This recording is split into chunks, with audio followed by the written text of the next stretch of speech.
Welcome to Exiles, a Gospel of Mark podcast. We're coming to you from Grace Church in Erie, Pennsylvania. We're taking what we learn about ancient truths in the person of Jesus into our everyday life. You can check out whoisgrace.com/Mark for the sermon and resources that we're using for our conversation. Thanks for joining us today. My name's Danielle Hartland, and I'm happy to be hosting. As we go around and remind you guys who we are, we'll answer this question. What is the most awe-inspiring place you've ever been? Who wants to go first? Don't forget to introduce yourself. So my name is Mike. I'm one of the pastors here at Grace. The most awe-inspiring was going to the Vatican. Oh, cool. Emily studied abroad in did I take your Stephen? Emily studied abroad in Italy, and so we went back after we got married. And that was so cool. Just a heck of a place, the history and stuff.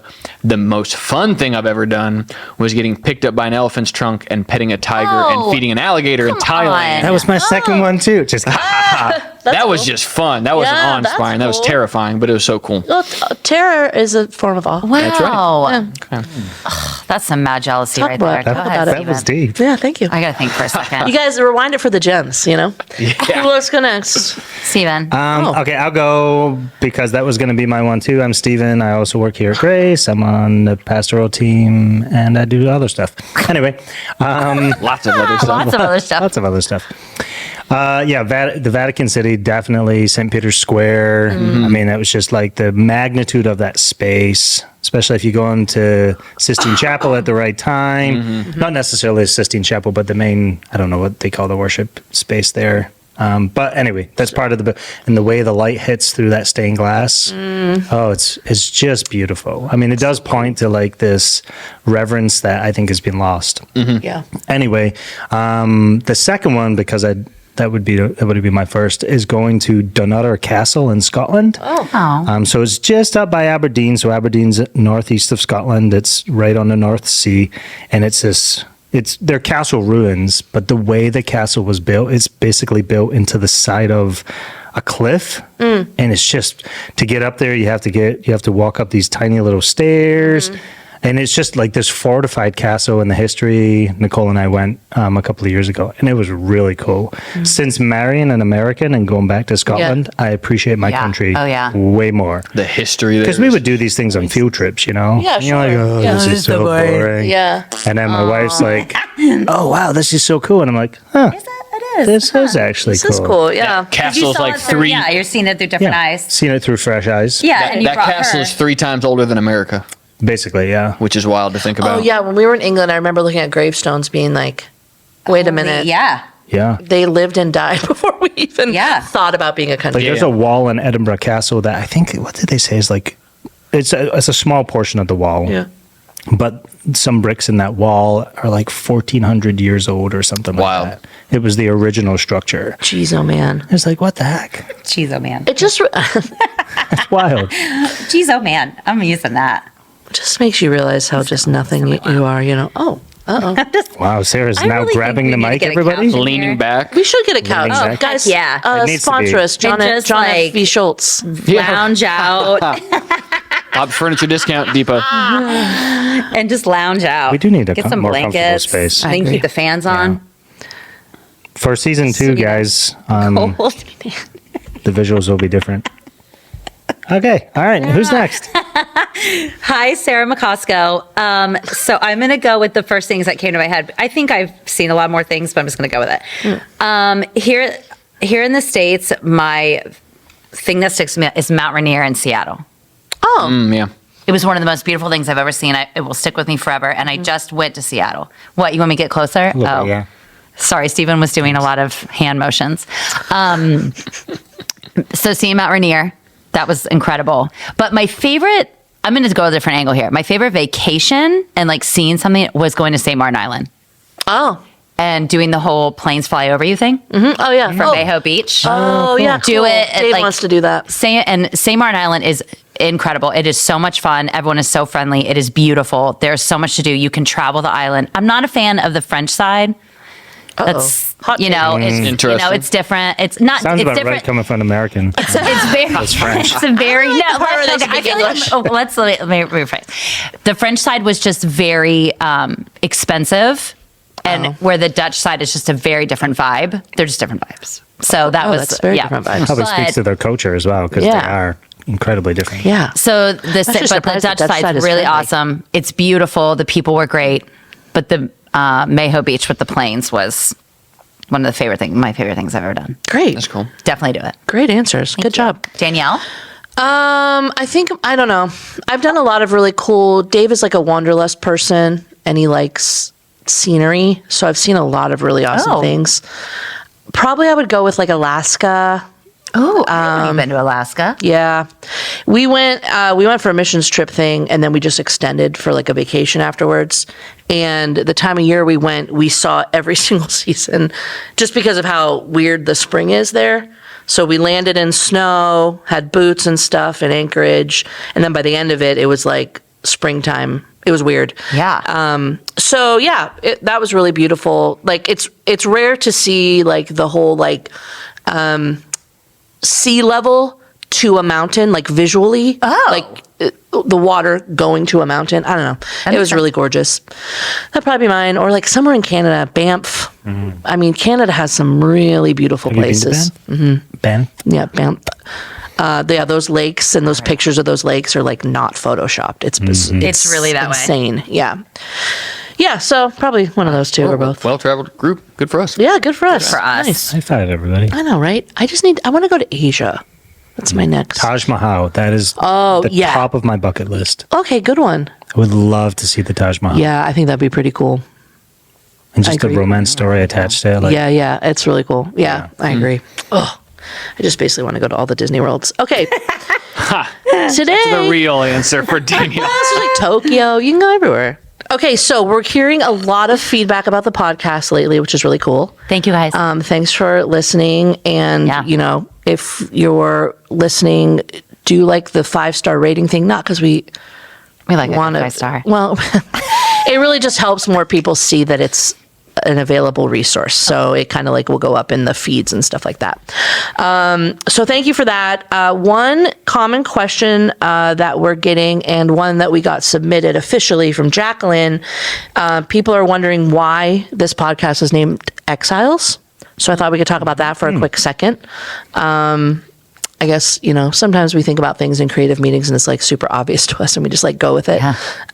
But don't think about what that is for everybody else. So anybody want to take it? You want me to? You can. You named it. None of us Yeah, know. you did. None of us know what it means. Shoot. No. So in looking at Mark, like how Mark is written, obviously it's a very fast paced kind of like get it and go book of the Bible, but a lot of the themes that Pastor Derek is pulling out, like the Son of God, Son of Man theme, cosmic conflict, ordinary heroes, and discipleship failure, and the situations that the disciples were finding themselves in historically in this time, as this was both lived out and written, kind of made us start thinking about how we as Christians are living in this world right now. And it's really we're not supposed to be here. Like this is not our end goal. This is not our home. And that might sound trite, but really if we're living this Christian life to, on a good day, to the best of our ability, we're living as exiles wherever we are. So any, comforts that we gain and things that we get, that's just like bonus and whatever. But this is just, we should not feel ever really completely at ease and comfortable in this world, in my opinion. So that's where we got to the exiles I word. love that. Yeah, I love that too. The Jesus ushering true. in the new kingdom, and he really introduced new tensions Yeah. that these disciples had never had to navigate through or feel before in their life. Yeah. And that's what we feel. Yeah. I started watching The Chosen last night. Oh, here we go. Like season 1, like from the very beginning. Like, Episode I've never one? seen it before. Episode 1. And? Well, that made me think of it. I was like, 'cause But now I need to know how you're feeling about it. I feel fine about it. Do you like it? I mean, She's I one think so. episode in. I'm one episode in. But yeah, I like, it's good pacing. I feel indifferent by it too, but I Yeah. said before, I appreciate the personal interaction. Yes. Yeah, and that's what you just said made me think of it, because it's very like, it does have that vibe of just like, whoa, all this stuff's happening and it's like, whoosh, here comes Jesus. Yep. And now we're going to like It's just be a new exposed to lens this to look way at of life. Jesus' ministry Yeah, through. totally. What it might have looked like in the everyday. Yep. Yeah, exactly. So something that I always, because while we're on this chosen, Oh, sorry. I have always, this is just something that's always been on my mind, and none of you are going to be surprised, but this is something that's always been on my mind with Jesus. When you read the Bible, is there any, there's never really anywhere that talks about Jesus laughing. Oh, And I can't wait to hear Jesus laugh. Like, it's just something that's just always kind of been on my mind. And like that interaction, because he laughs, like like he's funny. with the people he surrounded himself So with. when I was watching The Chosen, I got so excited because I got to see like that concept was there. Like, oh, he's laughing and he's talking and he's telling a joke and he's interacting. Like Him those are the dancing at the things. wedding and stuff, and yeah. What's the thing he like winked at someone at the table? He made like a joke, like, "Oh, something good can Right? come out of it." And he's And like, he's doing that. Yep. Like, that stuff happens. You just don't, there's not really. it's not important to In the them, Bible, yes. To them, the urgency of Yes. these messages, Yes. saying like, "Oh," and then he laughed at this joke. It just wouldn't have been important for them to write I down. cannot wait to hear Jesus laugh. That is a huge My thing. Jesus is witty and sarcastic. Oh, Absolutely. 100%. Yes. Yes. So Anyway, that's why so that was- Exiles. Okay. All right. Let us know what you think about that. Okay. Okay. But today we're talking about, we're in Mark 4, 1 through 20. This is the first parable that we're coming across in Mark. And we'll go into kind of a section of this for a little bit here. And Pastor Derek's big idea is a thriving disciple begins with a receptive heart. So I thought first we could talk about just parables in general. He does a little section on that. Any thoughts about what he shared there, or your own thoughts about parables? I think parables are intimidating. I'm intimidated by parables. That's a better word for me. So when I see them, I'm like, oh gosh, I'm not going to figure this out. Why? This is because right off the bat, I overthink them. Like, I'm like, oh God, I can't figure that. I instantly walk in with like intimidation. So I get all in my head. Like, I can't figure out what he's saying. I don't understand him. So I appreciated that Derek broke them down and gave a lot of feedback about parables. 'Cause people like me get, Like, you Nah. think there's some, like, I mean, they're all. I'm going to miss the meeting. I'm missing the meeting. And I Okay. get all like, oh. Yeah.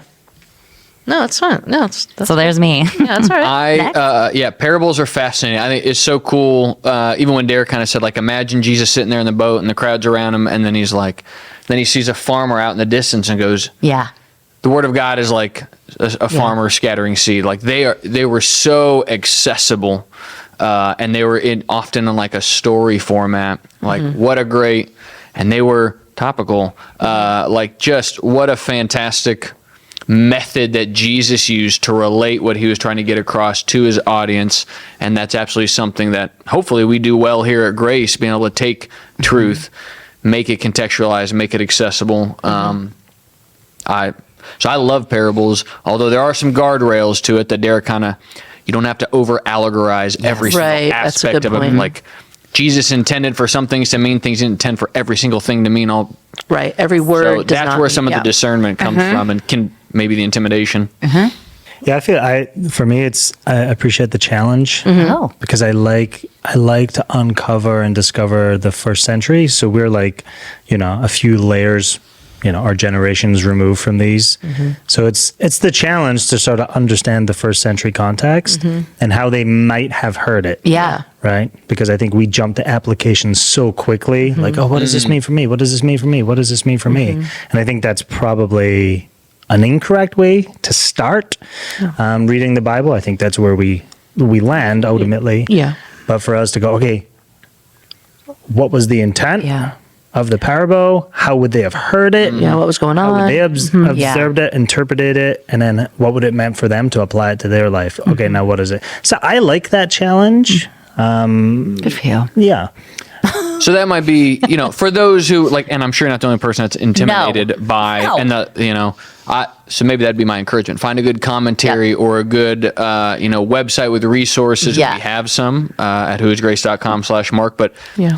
do a little bit of digging to understand the context, what it would have meant Yeah. to the original hearers, and from there, pull the appropriate application. But I'd encourage people to do that. Yeah, that's good. And Derek did say as well, he pointed out, Jesus also said, like, those who have ears, let them hear. And so Right. there is this, like, discovery portion to it. There is this sort of, I don't want to call them riddles because I think that would be doing a disservice, but there is this, like, There is. There's some what commonality is he there. trying to say here? And so it was like, okay, if I'm interested, I'm going to be listening right now. Yeah. Well, so spoiler, I'm preaching next week, so we'll how dabble exciting. a little bit here on this one, but Oh boy. I'm the ready. disciples Me too. approach Jesus afterwards and said, what did that mean? Yeah. And it dovetailed. The next portion of scripture that will kick off my sermon next week is very much about, like, there's an obligation to, like, actually go seek out the meaning and go determine. And you can't just sit there and be passive. And Right. it separates, what did Derek say, the curious from the serious, Yes. Yeah. or something like Yeah, that. that's like it. So go do the work, lean into it. I think that's what Jesus intended. Well, yeah, and the cool about the curious serious thing, that's just again points to like how savvy he was and how purposeful he was. I don't want to stop me if I'm going too far here, but like Never. no, I can't. But like, so there's this huge crowd, right? And so he knows he's God. He knows, okay, these people here are creating a momentum, a stir, and whatever, but they're not all ready for this. But these 100 are ready for this. So if they're going to get this, the rest aren't, and they're going to stay with us. They're going to travel. They're going to hype us up. It's all very like amazing. I don't know. The whole methodology is amazing to me. So there is a theory out there as well. I think depending where you land on the theological spectrum of things, but there is a belief that, so what happened last week in Mark, the unforgivable sin, yeah. right? And so there is this theory and this belief out there that after that happened, Jesus then started talking in parables. Oh, interesting. So for those, he spoke clearly prior, realized that the Jewish leaders in the Jewish nation were not going to turn interesting. and repent from their sins.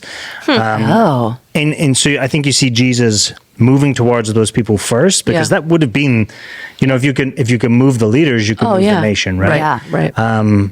He sees their heart. That's He interesting. knows their heart. He sees that they're not at a place where they're ever going to repent. They actually want to attribute his works to Satan.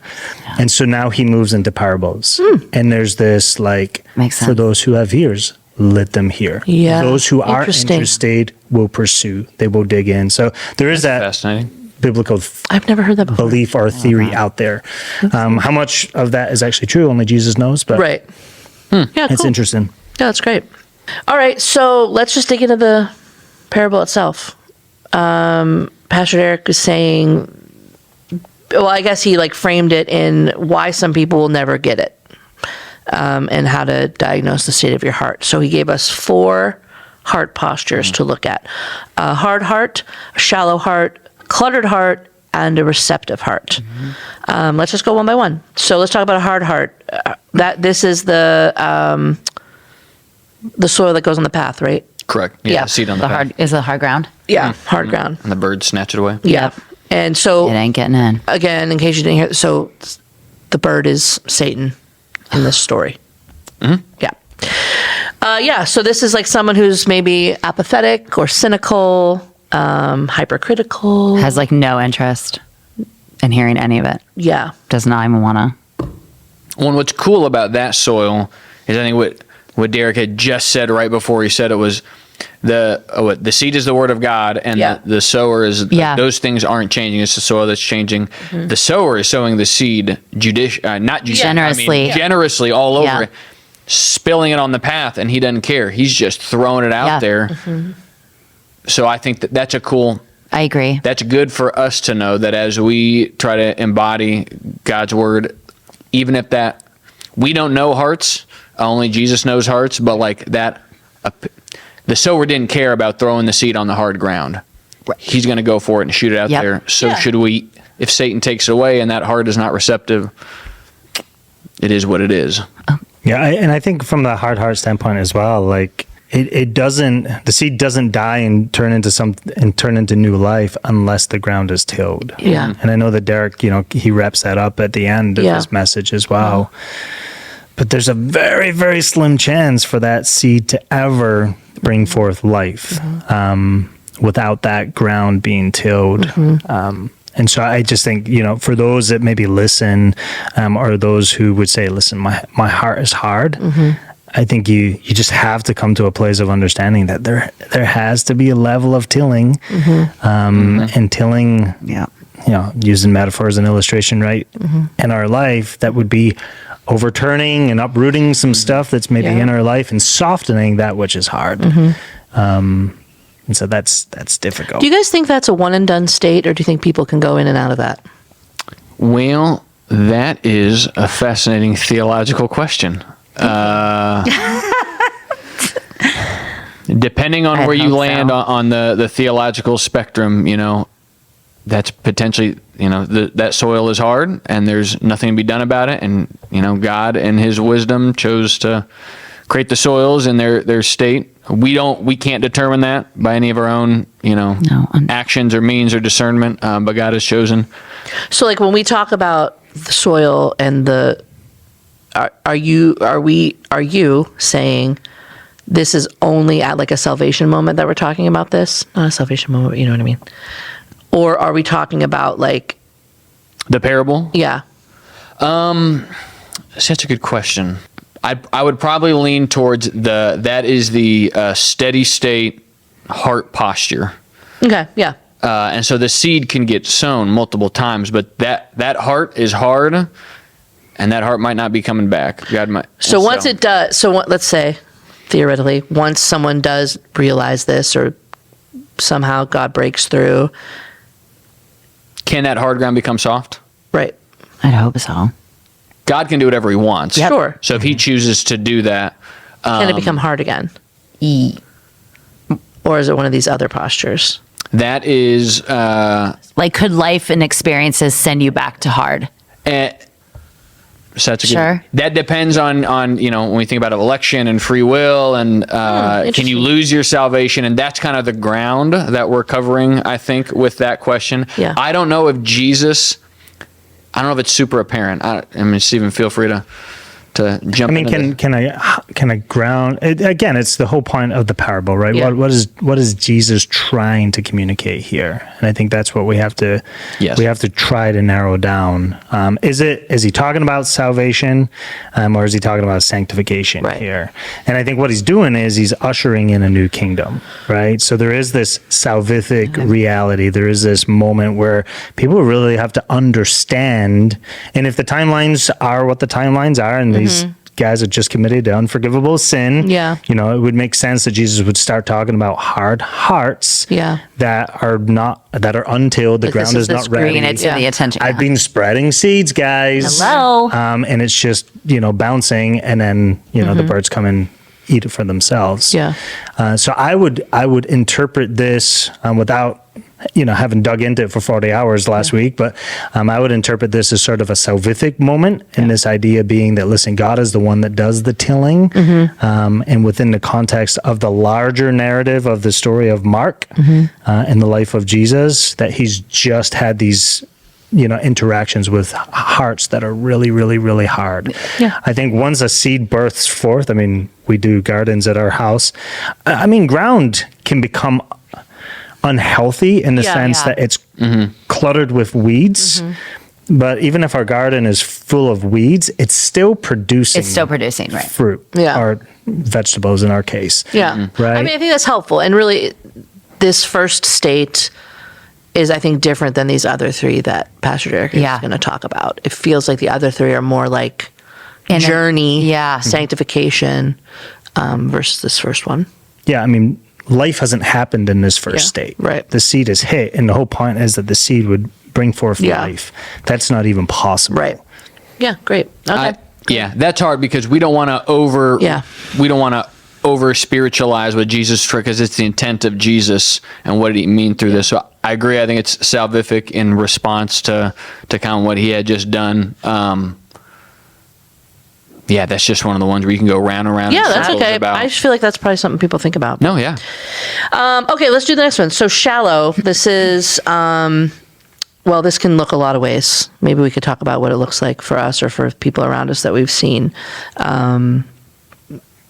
I know for me, like I've seen a lot of people like go through something difficult and then they're just like gone. It's like poof, like forget about it. If my genie doesn't make everything perfect, I'm out.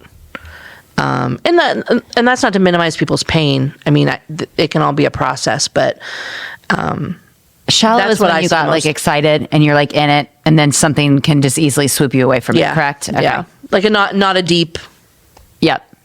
faith. Like who's in the crowd? Like Jesus is talking, Yeah. and he has healed many people at this point. They're like excited. And so he's talked about potentially the Pharisees with the hard heart. Mm-hmm. Now he's gone, there are those that have a shallow faith, i.e., you're coming for healing and you're missing the point. Mm-hmm. Yeah. And so I think he's probably looking out there Yeah, and and they're all- seeing a Majority. group of people. They're probably like, So oh, it's- shoot, I'm shallow. Those people that come and just enjoy the worship on a Sunday morning. Yeah. But is there really? Are you taking it away? And Is there roots? Yeah. You Are know, there roots being formed? But if you were to pull up your faith, metaphorically, would the roots be very, very? Would it be very easy to pull you out of the ground? Yeah. And take you away. Yep. Yep. And like you said, Danielle, a little bit ago, you're like, when we start getting into the other ones, I think at some point we all can relate to, probably at some point we were all shallow at some point in our journey with Oh, God. sure. And I think that's real. So when you said that, I appreciate that, because I think we all hit from 2 on, I think we all hit at some point in our lives. Yeah. I think there is a shallow reality, but I don't think it's to be confused between shallow and infancy, I agree. Correct. right? Because I Yeah. think what Jesus is trying to Oh, get great, at yeah. here is the heart motive, Yeah. right? It's Yeah. the motive of why people are Yeah. actually here and following him. Yeah. So I mean, by default, we're all shallow at some point Yeah. because we're Oh, I we're see what you're saying. infant Middle. We're believers. innocent, yeah. So our roots are not very deep, and you could pluck us up. Yeah. But I think the intent is to go deeper.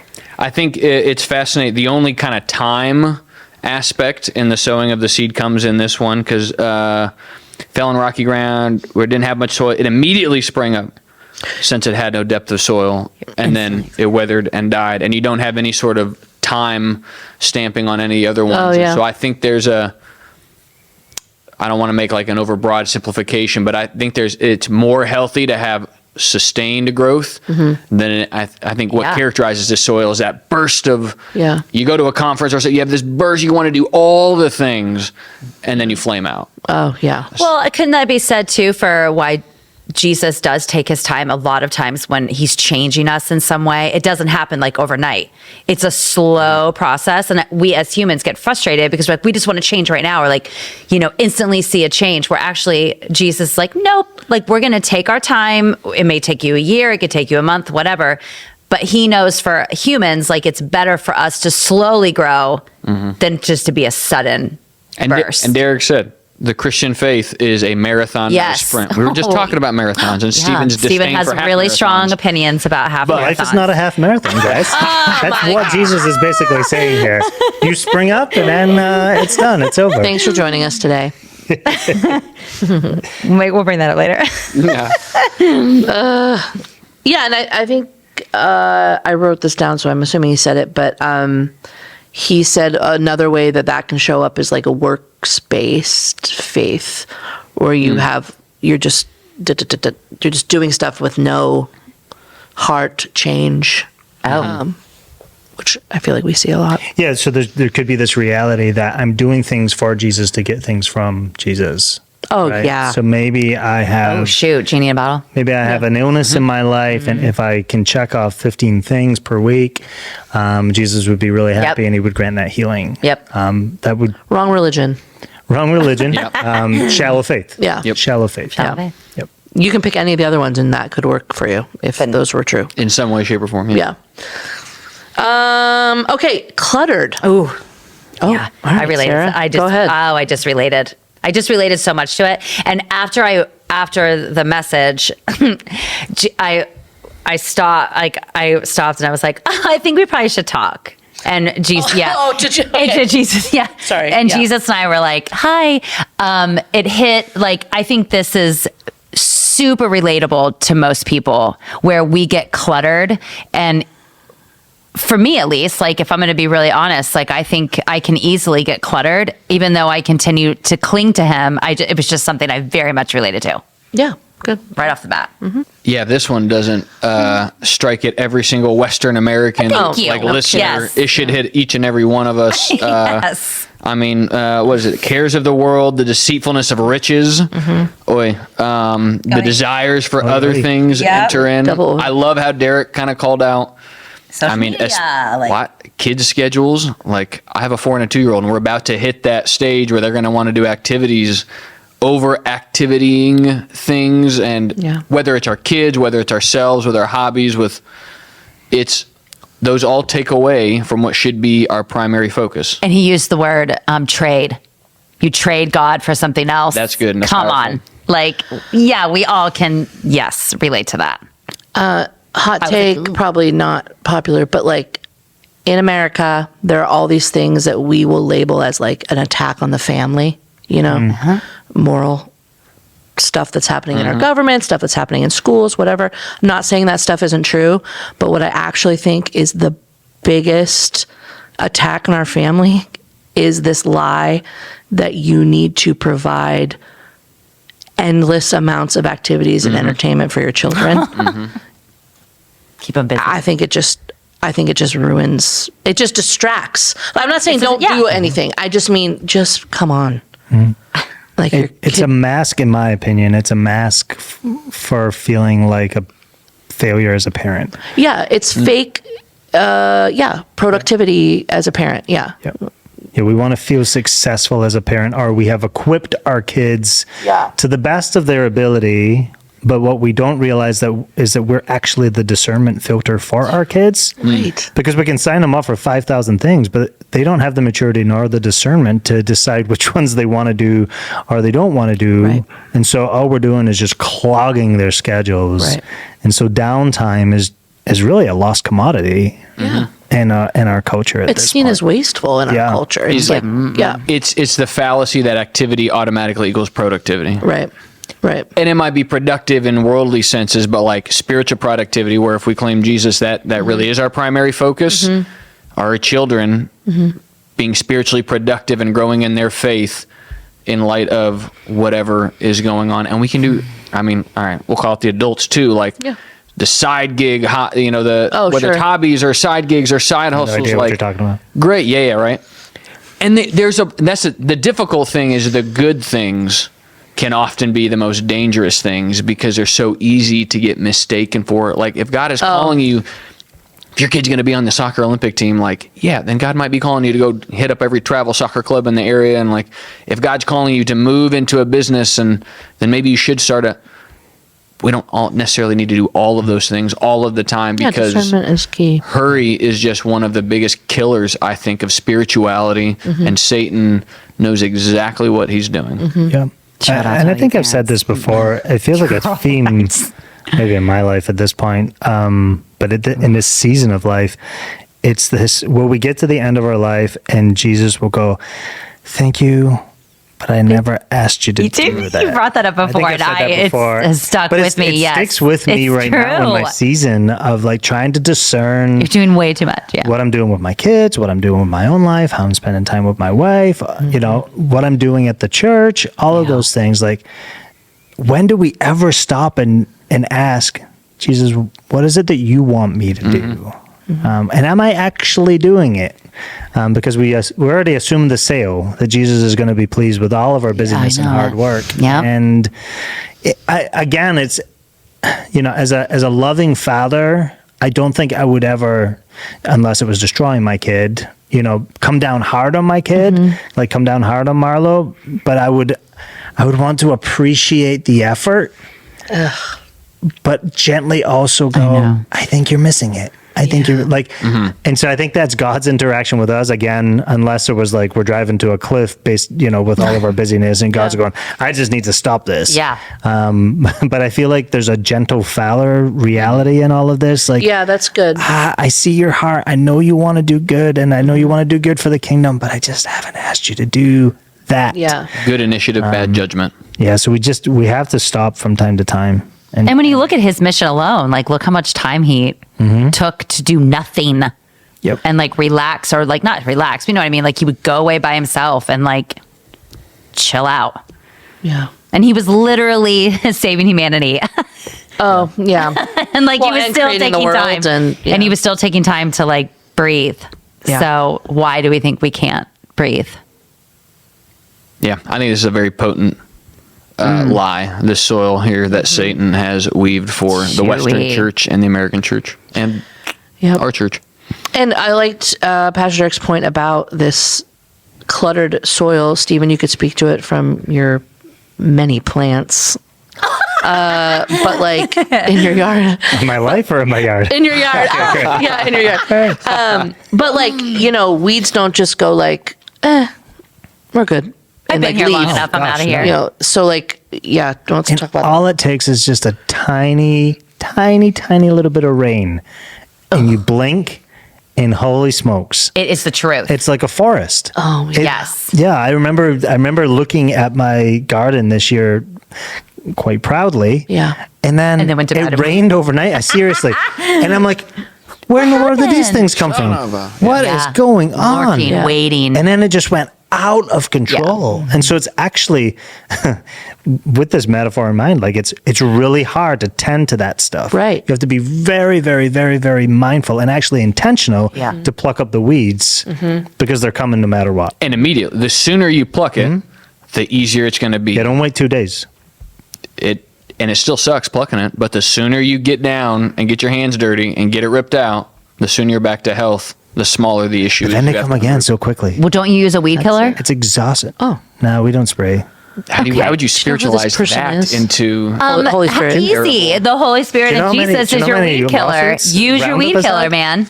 He's your weed killer. Don't be messing with Roundup. That's No. for sure. I love Roundup. What? Do you know how many lawsuits Roundup I has got had? no time for. If I can use Roundup, I'm using it. It is Round- at our house. Guys, Aspen. this is a metaphor if everyone's I listening. don't have any carefully. time for cancer, okay? So Oh, come on. Be careful. Yeah. Yeah, and I think too, getting your heart in a posture, obviously there's work that we do, but getting your heart in a posture, that's even allowing God to shine a light on like, this needs to come out, this needs to come out. This one is Yep. very deep and it's gonna keep coming back and keep coming back and keep coming back. yeah, so my next door neighbor, Stan, he's like an expert gardener, right?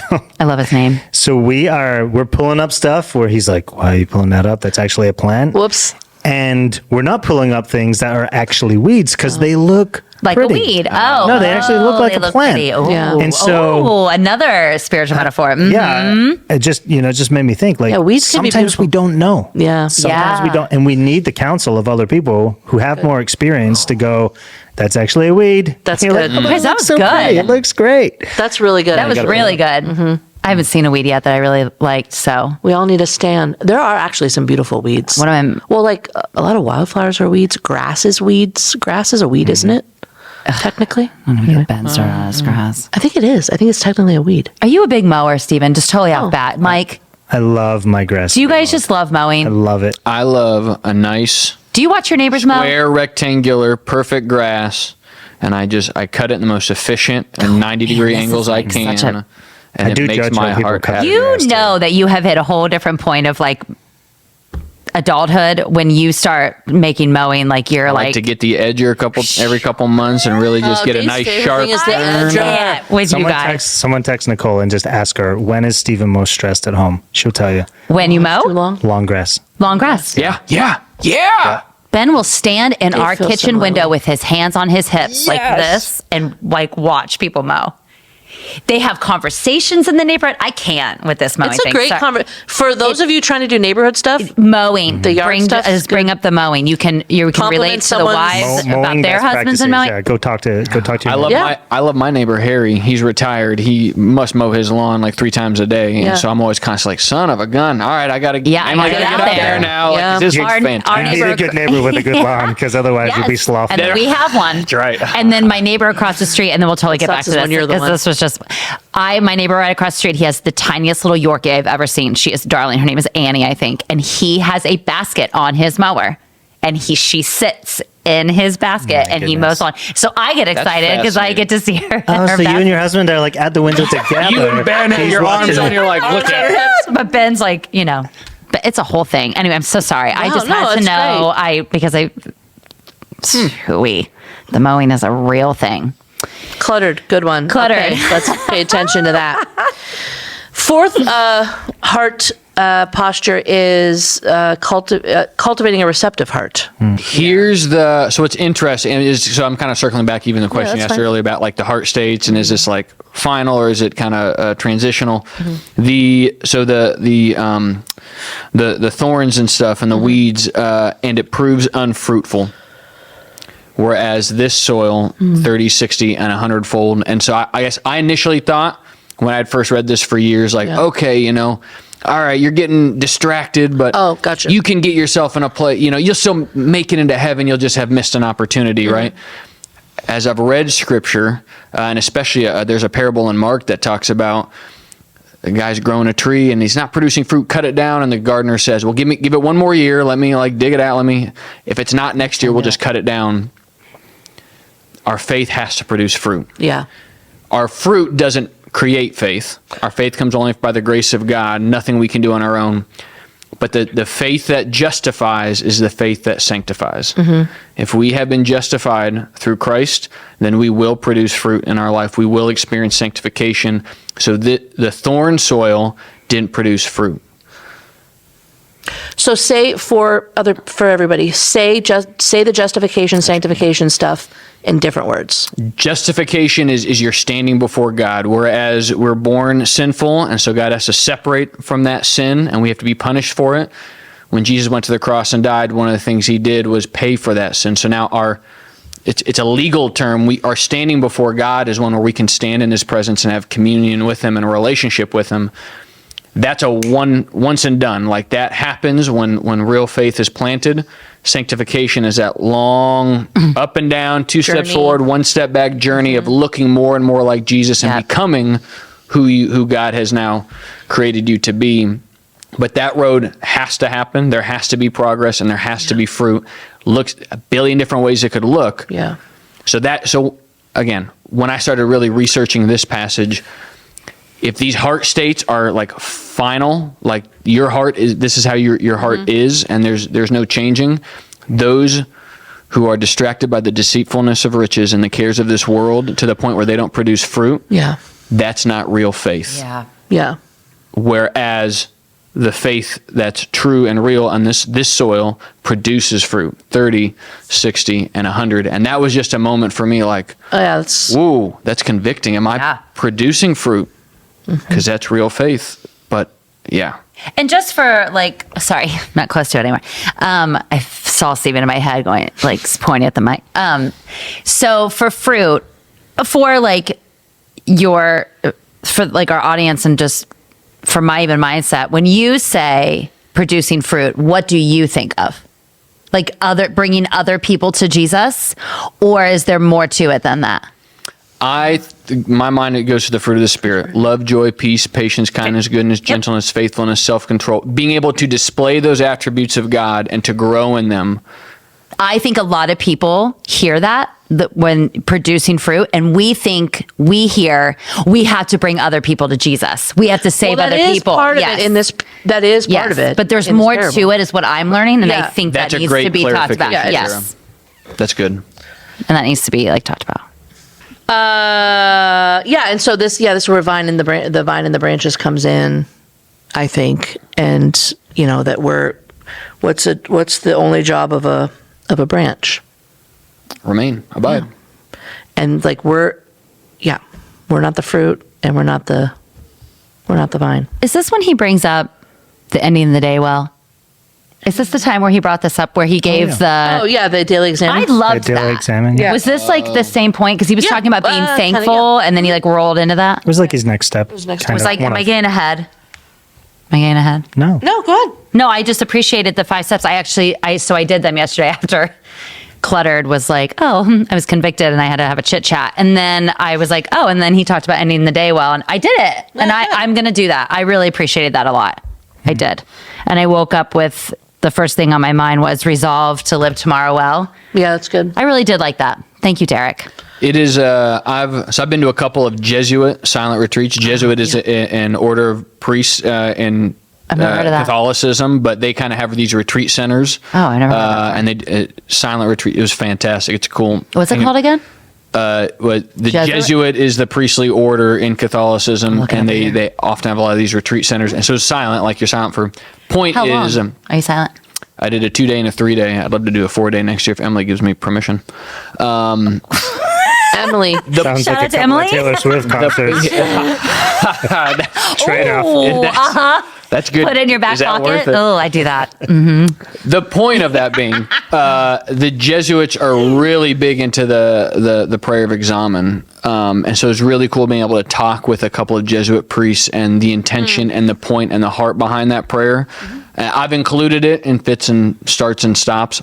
I actually do it best in the morning, looking back on yesterday, because my mind is fried. I'm a morning Yep. person.